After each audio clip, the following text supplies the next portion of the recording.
So multiple sclerosis is more prevalent in women, as are most autoimmune diseases like lupus or rheumatoid arthritis. It's about 3 to 1 in terms of a ratio of women to men. And it occurs generally in younger people in their 20s to 40s. And although the MS Society reports that anywhere from 250 to 350,000 people have MS in the United States, it's actually probably a lot closer to 500,000. And I think that's because we're a lot better at diagnosing it than we were even 20 years ago. MRI has allowed us to diagnose people a lot earlier and begin treatment a lot earlier.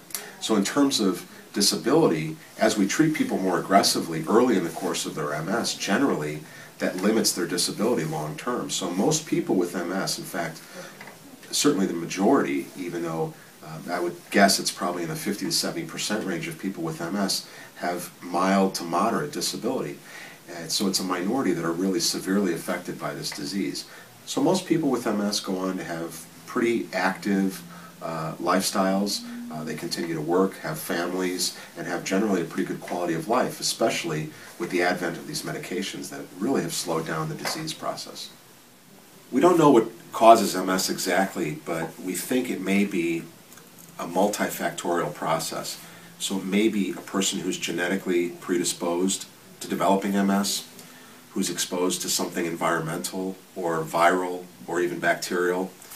So it may be something that in our diets. I know there's a high association of MS in people who live further away from the equator.